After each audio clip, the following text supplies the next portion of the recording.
Welcome to Office 2010 Hyperlinks. I'm TrainerLori.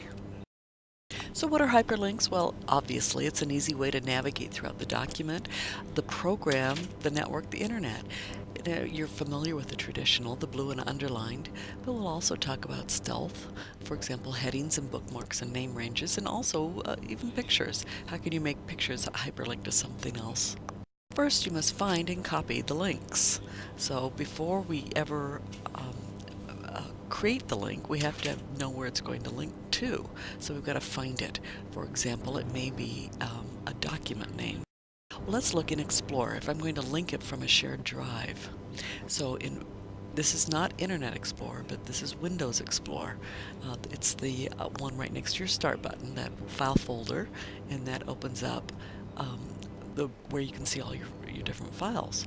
So if I click in the navigation bar at the top, you can see it changes to a typical taxonomy where you could see all the drives.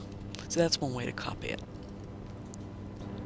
You can also right-click on the file and go to Properties, and on the second tab, the Security tab, it'll have the complete object name. So if you want all of it, the object name and the file name and path, essentially, you can copy it there. You can copy a link from a shared drive, again, if you've opened the document. So in this case, it could be PowerPoint, it could be Word, any of the Office documents. You simply open it up under File, Info, and you will see the name of the document. Right-click on it, and you can copy it. On the web, if you're on a website, especially Internet Explorer, then you can right-click on it and copy it. And if you use a portal, then you can copy the link from a portal. So you would browse till you find what you're looking for, and then on our portal, all the way to the right, there's a little email-looking thing, and when you click that, it shows you what the link is, so you can copy that. So once you've copied your link wherever you've gotten it, it's now in the clipboard. Now it's time to paste it, and you can either go to Insert Hyperlink, or my favorite, Ctrl K, and it opens up the Edit Hyperlink dialog box. So you would simply paste your hyperlink down at the bottom. It's certainly a way to use it, but it's not necessarily the best looking, because you can see down at the bottom here it's big and cumbersome.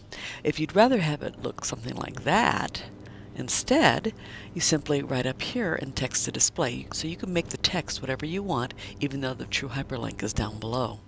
You can right-click on a picture, and you have the option to hyperlink with it. When you notice the Text to Display is grayed out because it's now a picture, and but you can still have a link to the document or wherever you're linking. So that's handy. In fact, you can have anything as a hyperlink, not just a picture, but a piece of clip art.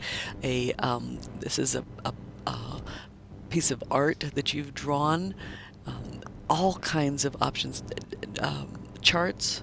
You can even explode your chart and have it turn into each individual piece be a hyperlink. Remember, right-click on whatever it is, and you'll find your hyperlink option. Now here's another idea, and what I did was to make my picture white. I made it gray here so that you can see it, but it's actually white, and but it is a strange shape, so I can recognize it when I'm looking at my list of shapes. But if you make it the same color as your background, it becomes a stealth hyperlink. You know it's there, but other people won't know. So if they ask a question about something, and only then will you hyperlink to another custom show or someplace else. So that's one way of making a stealth hyperlink. If you want to hyperlink to email, then simply change the option up here, down here to email, and then you can have it go right into your email address. You can even put the subject in. It's nice to have a hover over, because sometimes you don't know exactly what will happen if I click this link, and so the screen tip creates a hover over. So whatever I've typed in here, click to create an email requesting more info, will appear as I'm hovering over the hyperlink down here. You'll also get the instructions to control click to follow the link, but this is your screen tip. In Office 2010, when you are on the File tab on Info, then you'll have a little thumbnail picture of whatever your document is, and that becomes a hyperlink to take you back to the document. In PowerPoint, you have the option to say place in this document. So when you insert a hyperlink, it doesn't just have to be another file or web page or an email address. It now can be a place in this document. And you have the option of going to a specific slide, first slide, last slide, etc., or the slide that you know. In fact, it's important that you put a slide title on your slide so that you can find them easily when you're creating links to them.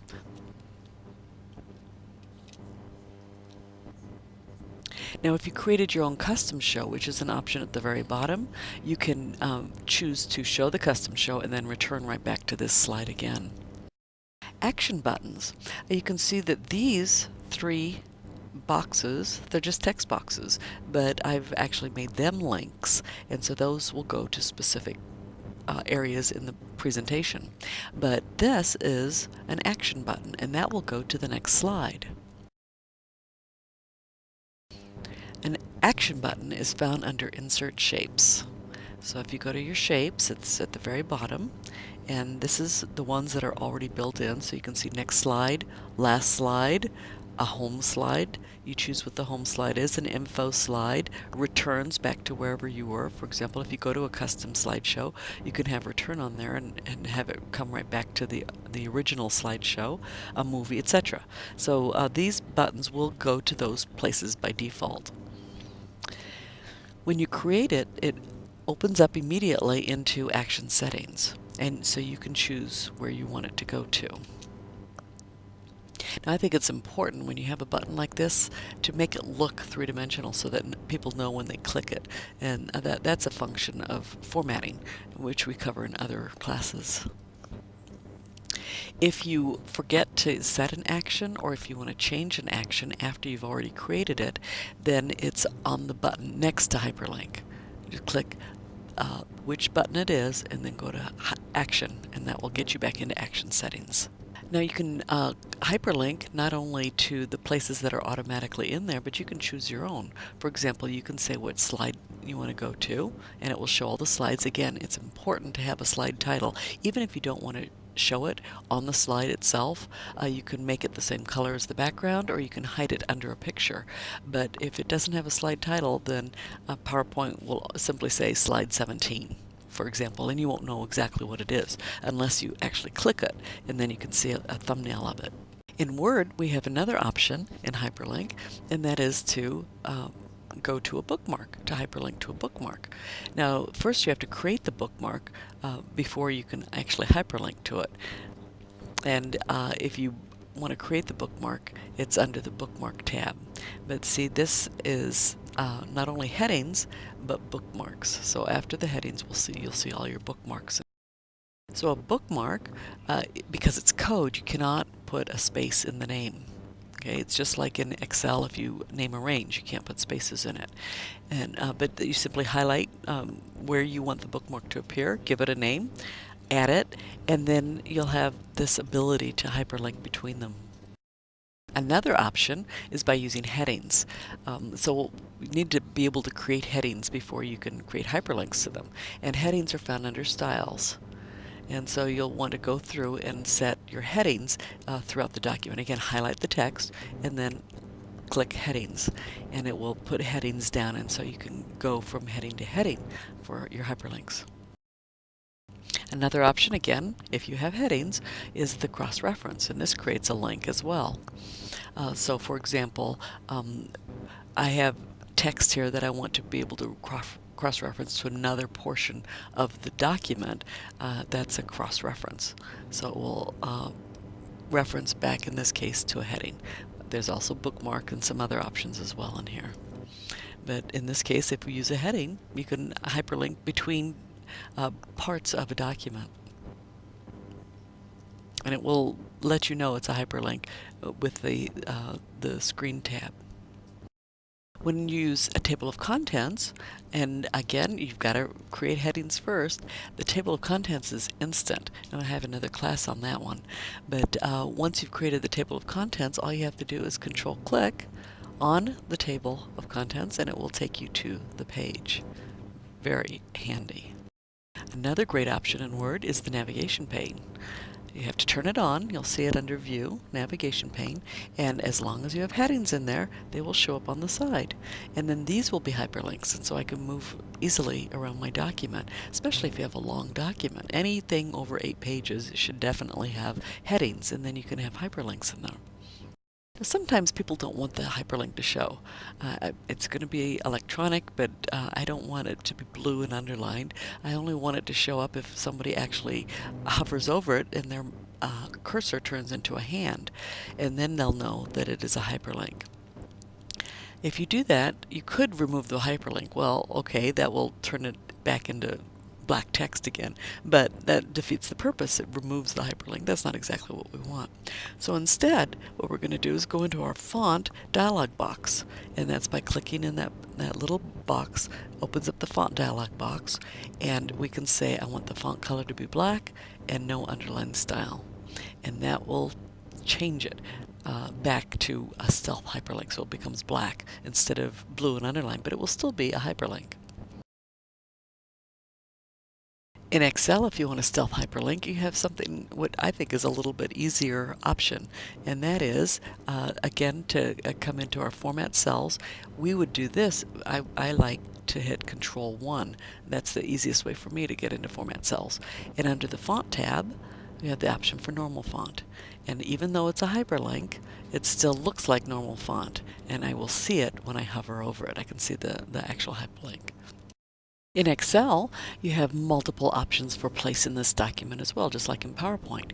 For example, you could use a cell reference. So if you know the exact cell name, it'll automatically take you to cell 1, C1 here.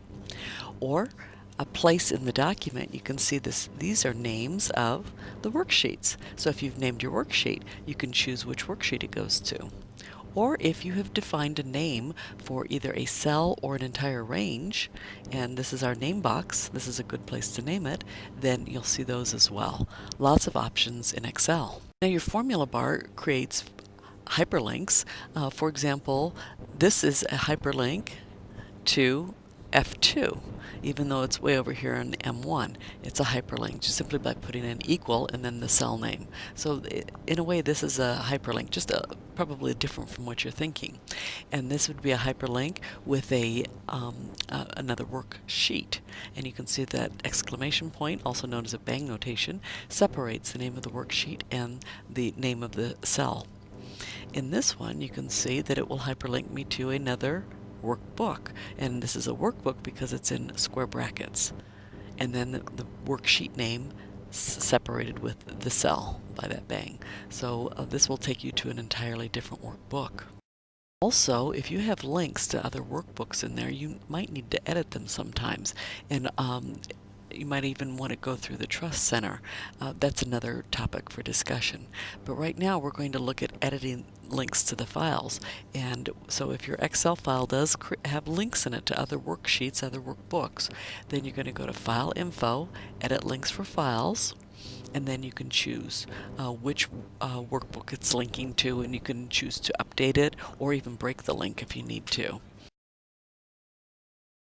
Here's another great use for a link, and that's a macro. If you're writing macros, you can create any picture or piece of clip art like this to assign a macro to it. And so that could be a link if your macro takes you somewhere else. You'd have to write the macro first, and that again is a topic for a different class. But right-click on it, assign macro. You're all done. In fact, we're all done. Thanks for joining us. See you next time. Bye.